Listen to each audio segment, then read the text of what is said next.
Golden State Media Concepts bring you Book Review Podcast, a haven for bookworms of all ages and the widest genres, from mystery to memoirs, romance to comedy, fantasy to sci-fi. If you love to read, this is a podcast for you. It's the Golden State Media Concepts Book Review Podcast.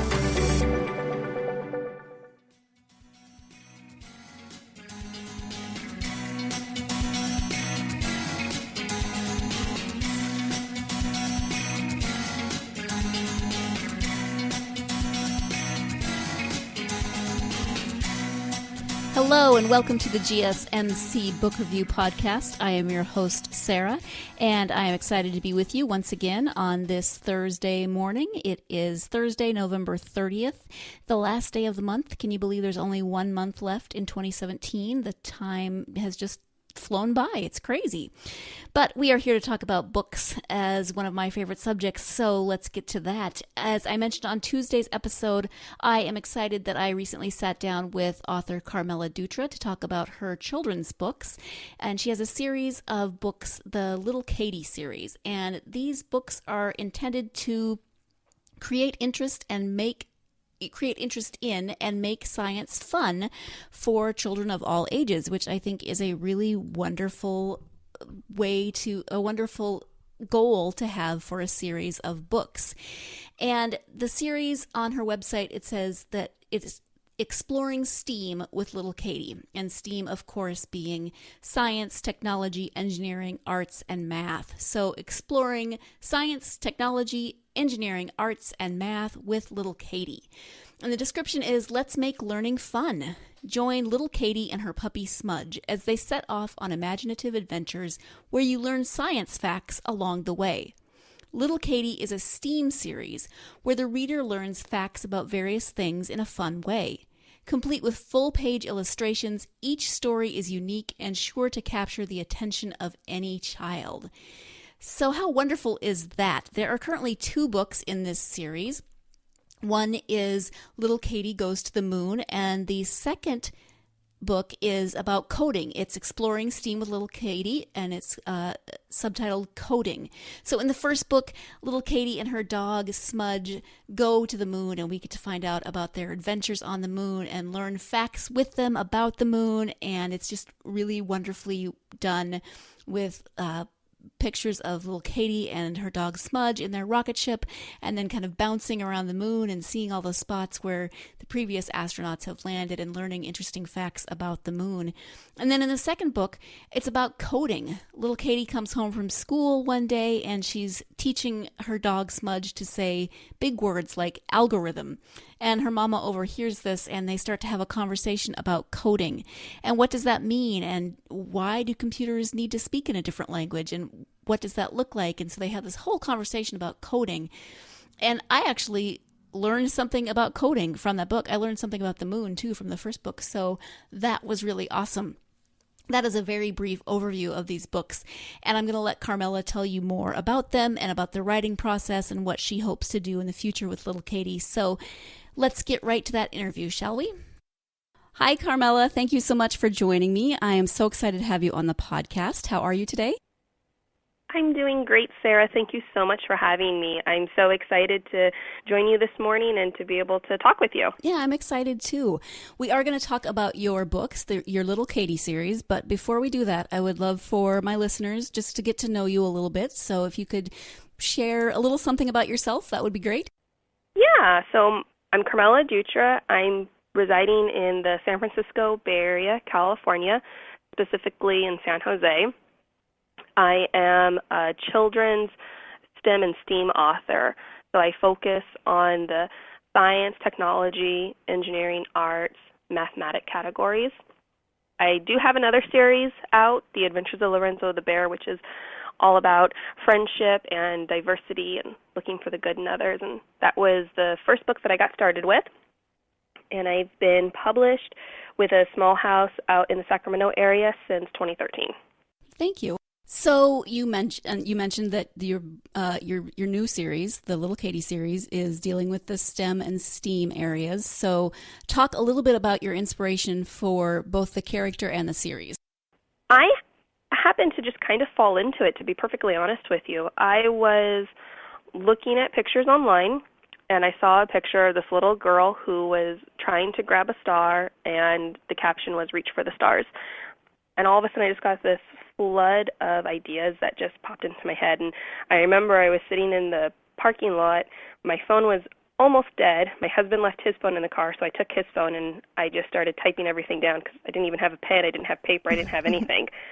And he got back in the car and he couldn't have his phone for like the next 20 minutes because I was so busy writing down all these different ideas, because there was something about just seeing that picture of the little girl with the star that I started thinking about going to the moon, and I started thinking about the different planets.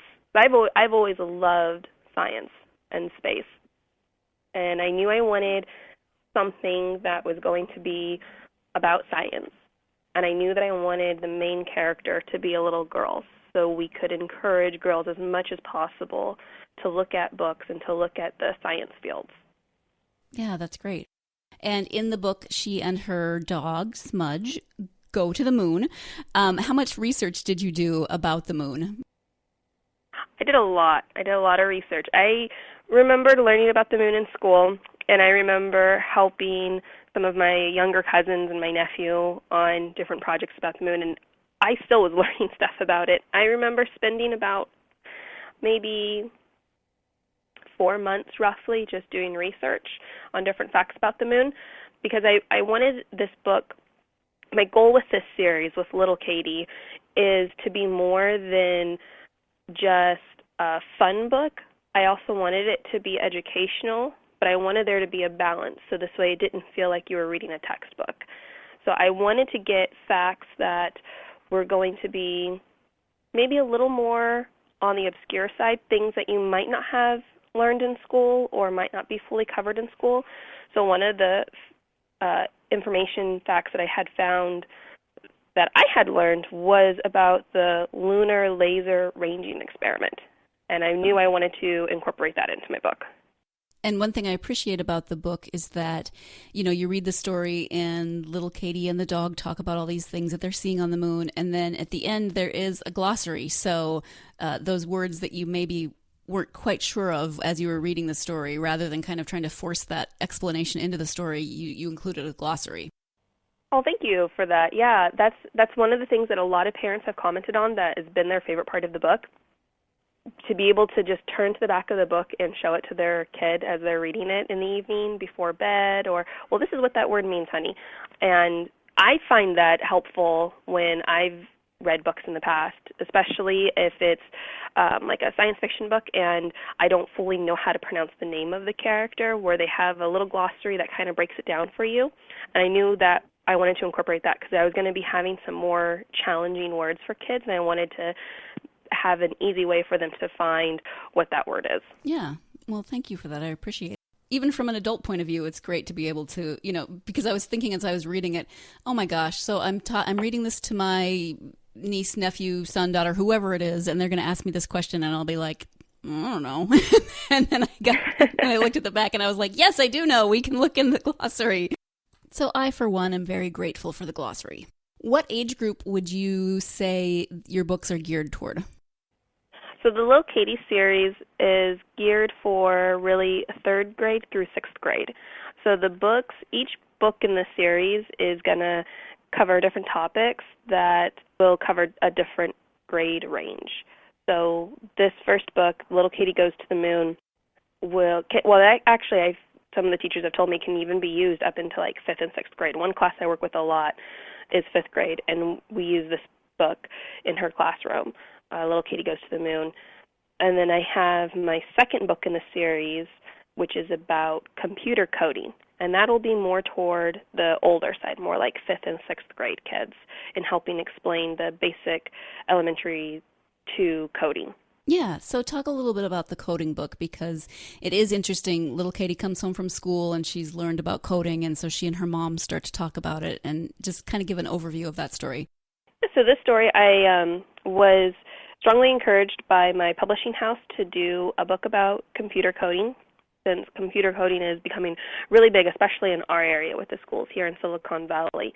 And we wanted something that would be marketable to schools, so this way it would be able to potentially be used in the classrooms to help explain it to children on a more simplified manner. So I wanted to approach this in a realistic way of a parent trying to help their child understand something that they learned at school. So that's what we have in this book. Little Katie comes home. She's really excited about having just learned 2 new words, algorithm and program, and she's trying to teach it to Smudge in the backyard. And her mom overhears her and asks her where she learned those big words. So then she starts explaining to her how they had a visitor at school who was teaching them about this little girl named Ruby who can program computers, and then she had a couple of questions. So Mama took some time to help her understand some of the basics about computer coding, and there's even some activities that go along with this book. There's an activity at the back of the book which will help explain binary code with a code to crack for the kids. And then I'll also have more activities on my website that will go with the book. I have activities that go with each of my books. Oh, great. So the coding book will have activities that go with how to write your own algorithm, more computer coding activities too.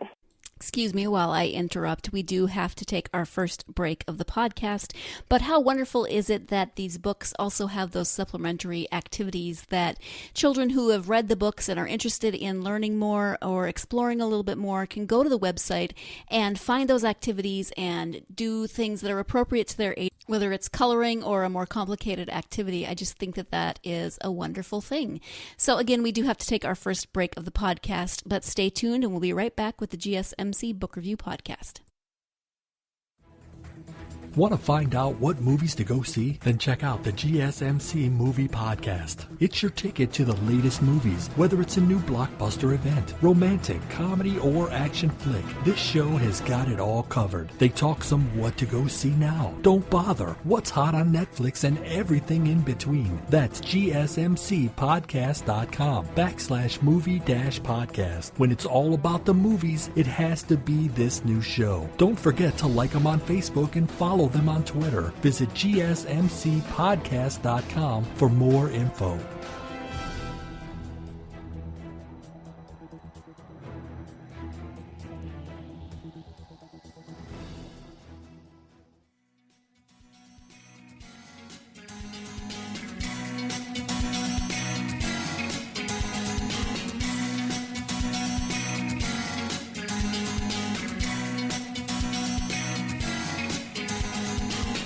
Welcome back to the GSMC Book Review Podcast. I am speaking today with author Carmela Dutra about her Little Katie series.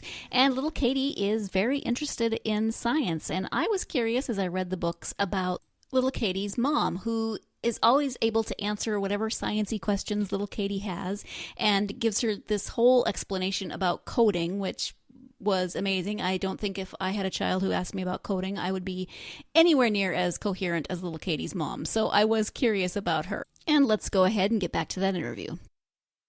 Is Little Katie's mama a scientist, or is she just really smart? Because she's able to answer lots of Little Katie's questions. That's undecided yet. Okay.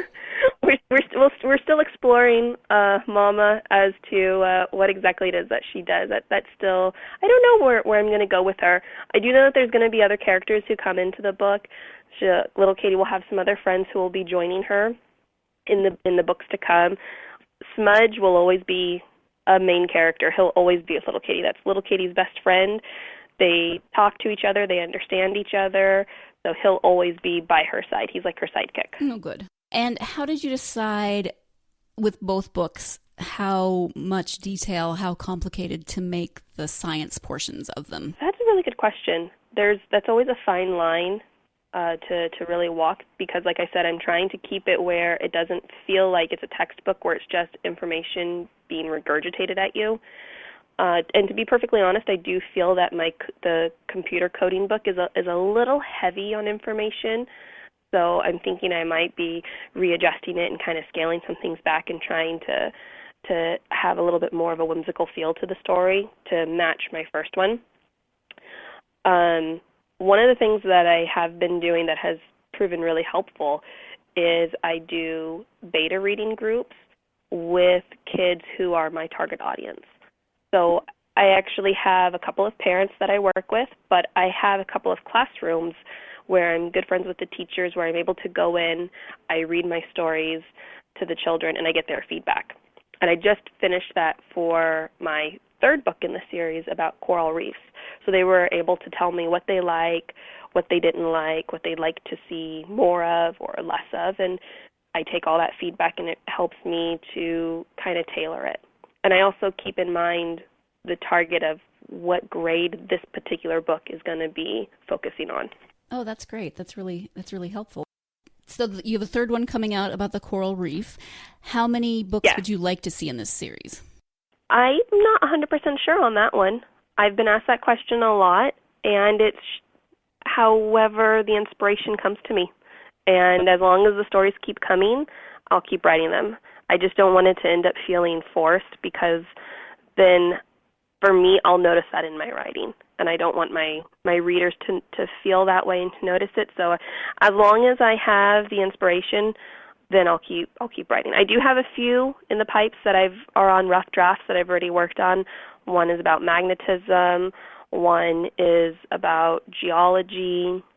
And then I have my coral reefs one, which will be coming out sometime within this next year. Oh, great. What have been so far the reactions to the series? I've had a lot of good feedback. That's great. When Little Katie Goes to the Moon first came out, it came out last year in July of 2016. We ended up doing a book signing tour through the Barnes & Nobles throughout the San Jose, Gilroy, and Modesto area, and I had really, really good results. I sold out at a number of the stores, and the schools have just been so supportive, and the kids have just fallen in love with Little Katie. And I even was privileged to win silver in the Literary Classics Children's Book Award contest for Little Katie Goes to the Moon. Congratulations. Oh, thank you. So in terms of the process, have you always wanted to be a writer? When did you start writing? Actually, no. I never really had any intentions of writing children's literature to actually go public with anything. In school, I did take creative writing classes, but I ended up going into photography instead. So that's my main job, is photography. That's my day job. And one day, oh my goodness, I can't remember how old my niece and nephew were. They decided that they wanted, one wanted a story and one wanted pictures to color. And I figured I was going to try and save myself some time, so I did both together and I made them a book. And that's where my first book was born, was The Adventures of Lorenzo the Bear, Encounter at Jellyfish Cove. So I did that story for them, and then my nephew wanted another one. He wanted to see another Lorenzo adventure. So then I made a second book, Journey to Honeysuckle Mountain. And I just, went down to a little mom-and-pop printery store here, and I had them do a spiral-bound book. They printed it up, and I gave it to them. And it was a lot of encouragement for my family, which, family's always going to encourage you, like, oh, you should do this, you should do this, you should do this. And I'm like, no, I'm fine, I'm okay. Well, my husband took the initiative upon himself, and he sent manuscripts out to so many houses and agents, and I was met with a lot of rejections, and then I had 2 publishing houses who were interested, but both of them wanted to completely change the concept of what I had written. And I couldn't do that because that wasn't true to what I had wrote, and I wasn't okay with that. So I declined, and some time went by, and then I ended up getting a phone call from the publishing house that I'm currently with, that they had found my manuscript and that they were interested. And so I ended up signing with them, and I have been with them since 2013. You said you did the drawings for your niece and nephew, but was drawing something that you ever saw yourself doing in a professional capacity? Actually, yeah. Fun side fact, my dad actually had the opportunity to work at Disney, and when he was younger, but he ended up turning down the offer at the last minute because his mom was ill, so he had to stay and take care of her. That was back in the 70s. And so art has always been a big part of my life. Everyone on my dad's side of the family, we're all artists. I don't know if maybe that part of my brain is just stronger or something, I'm not sure, but I've been drawing and doodling before I could even sign my name. So I do actually illustrate for other people too. There's a woman back east that I do illustrations for her products and the different things that she does with her company, Go Me Girl. And I've actually been talking with some other fellow authors in the San Francisco Bay Area and throughout the different parts in the U.S. about illustrating for their children's books too. Oh, wonderful. So I knew that I always wanted to do something in the art realm, whether it be photography or whether it be in illustrating. I always knew that was something that I wanted to do. And you mentioned that photography is your day job. So how do you balance not only your day job of photography, but also writing and illustrating children's books? How do you kind of schedule that? That's very hard because I also have a toddler. So I live off of a lot of coffee at times. Most of my photography is on the weekends, so that's really helpful because my husband and I are both self-employed, so we're able to work our schedules around each other. So we're always able to make sure that everything syncs up. And if it's a wedding, then if my husband's not able to stay with my son, then I have awesome grandparents who step in and different family members who will gladly help with my son. But a lot of times I'm up at night doing my work when it's quiet or in the early hours of the day. You have the Little Katie, the Coral Reef book coming out, and then you've got a few others in the pipeline, so you do have things that are coming up. Is this your main focus right now, is the Little Katie books, or do you have other ideas? I do have another book that I've been sitting on. It's a Portuguese folktale. That'll be kind of in honor to my father-in-law who had passed away almost 9 years ago. And that will also have my son in that book too. So that one is a very close to the heart, very special book. Yeah. But my focus is right now Little Katie. I'm very excited to see where she goes and to see what she can do.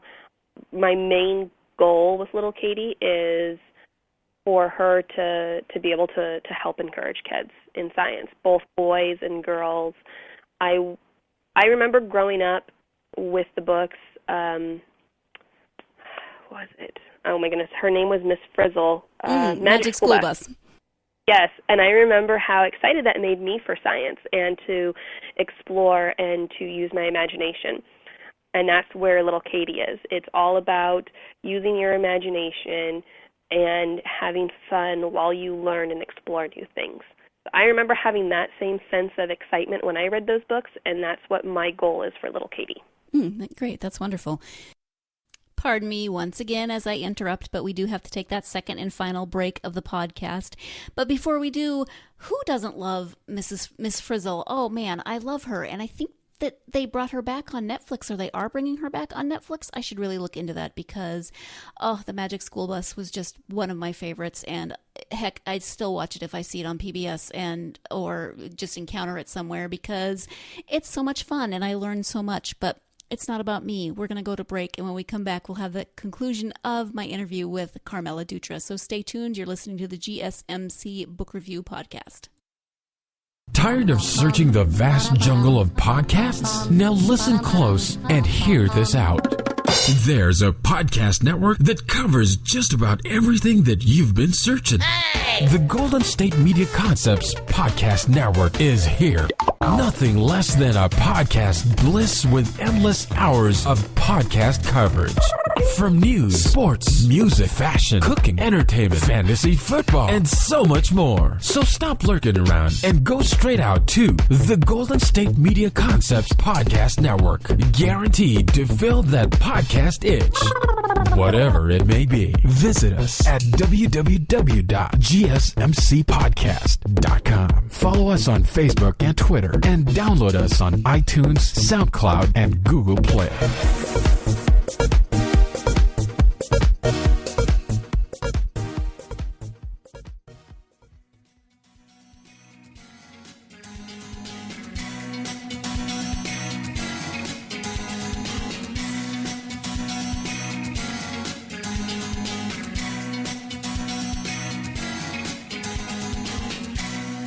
And we are back with the GSMC Book Review Podcast. Let's go ahead and jump right back into the conclusion of my interview with Carmela Dutra. You said that your son is almost 2. What books does he like right now? Right now, he is obsessed with Rumble in the Jungle. We know that book by heart. Of course. And all of the not Little Piggy, it's the Piggy and Gerard books. By Mo Williams, and then he also he has a couple that are just constant repeats, just that cycle of the always wanting to read over and over again.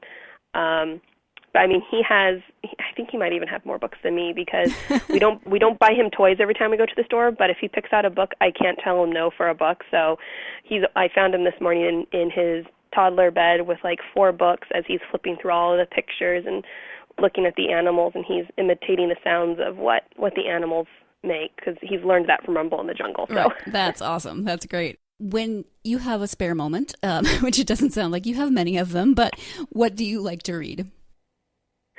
I just finished binge reading the Dorothy Must Die series by Daniela Page. And I felt like by the time I was done with that, I went through all of the emotions of a breakup. I went from, I was so happy, I was so excited, to sad and crying and angry, because I fell in love with it so much, because I'm a diehard Wizard of Oz fan. Those were the first books that I read as a child, and so when I found the Dorothy Must Die series, I fell in love with the new spin on it. But I also he's an Italian author. His name is Andrea Camilleri. He writes a series about an inspector who solves murders and mysteries. So those are some of the books I like to read, as well as various sci-fi books. But I do try and make sure that I schedule that in for myself, because, like you mentioned, I do have, especially with a toddler, he keeps me constantly on the go, and I need to be able to have some downtime. So I usually make sure that I get an hour at night before bed to read. That's wonderful. Do you have any advice for aspiring authors or illustrators? It's going to be hard. It's not going to be easy. You're going to face obstacles. I have faced numerous different challenges, from sometimes even software not working right when I'm trying to illustrate and having to start over. I've done illustrations by hand, and I've had some of my cats destroy over half the illustrations, Oh, no. and you have to start over again. But just, like Dory says, just keep swimming, Mm-hmm. and stay true to yourself. Don't compromise, and have a clear vision of what your end goal is, and just work toward that. Thank you. I appreciate that. Where can people find you on social media? I know you have a website, and then where else can they find you on social media? Yeah, so my website is carmeladutra.com. All of my books are available on there, as well as free printable activities for kids, all very family-friendly. I'm also on Facebook at author Carmela Dutra. You can follow me on Instagram, author Carmela, and I'm on Twitter at Carmy, CARMY 4077. I'm also a MASH fan, so that's where the 4077 came in. Nice. What else would you like for people to know about your books, or anything that we haven't talked about? Just that, with books I focus on children's literature, and I'm a giant child at heart, and I strongly believe that that's the best way to help get kids excited, is to start them before they can even speak. I was reading to my son when he was in the womb, and I gave him books from the moment he could hold stuff. I mean, he chewed on them and got them super slobbery, but now he has such a love for books. He'll pick books over some of the toys, and he barely watches anything other than Danny the Tiger. But books will always be his first choice. So that's one of the reasons why I'm so strong and such an advocate for children's literacy, is to help encourage that love from the very beginning. Yeah, absolutely. Well, I want to thank you for not only joining me this morning, but also for the work that you are doing to really make science fun and interesting and accessible to kids, and encouraging them to like it more, just to get involved in it. I really appreciate that. Thank you for doing that. Oh, well, thank you so much for your kind words, and thank you for inviting me on your wonderful podcast. I was so excited. I can't tell you how excited I've been. Oh, thank you. I've been really excited as well, and I'm so glad that we were able to sit down and talk about your Little Katie books. Thank you so much again. And once again, I want to thank my guest, author Carmela Dutra. I am so happy that she was able to join me. I hope you enjoyed the interview as much as I did and learning about these children's books. If you have children, or nieces, nephews, neighbor kids who are at all interested in science, please check out this book series. It is wonderful. You can even just go on the website and look at the activities and start getting the children in your life interested that way maybe, and then get the books also.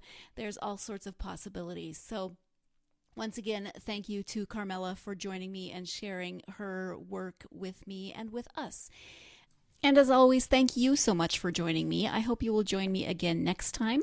Next week on Tuesday, I will have another interview. I will be speaking with author Rebecca Maston about her book, The Wise Ones, which is the first in a series of young adult fantasy books. So join me for that, and we'll get to know Rebecca and a little bit about her series, the first of which is The Wise Ones. In the meantime, you can find all of our podcasts at www.gsmcpodcast.com. You can download those podcasts on iTunes, SoundCloud, Stitcher, Google Play, any app that you use for your mobile device. And you can follow us and interact with us on social media. And I say us like I'm the queen. You can follow me and interact with me on social media. Facebook, Twitter, Tumblr, and Instagram. Thank you so much for joining me. Please join me again next time. But in the meantime, go get yourself lost in a good book. You've been listening to the Golden State Media Concepts Book Review Podcast, part of the Golden State Media Concepts Podcast Network. You can find this show and others like it at www.gsmcpodcast.com. Download our podcast on iTunes, Stitcher, SoundCloud, and Google Play. Just type in GSMC to find all the shows from the Golden State Media Concepts Podcast Network, from movies to music, from sports to entertainment, and even weird news. You can also follow us on Twitter and on Facebook. Thank you, and we hope you have enjoyed today's program.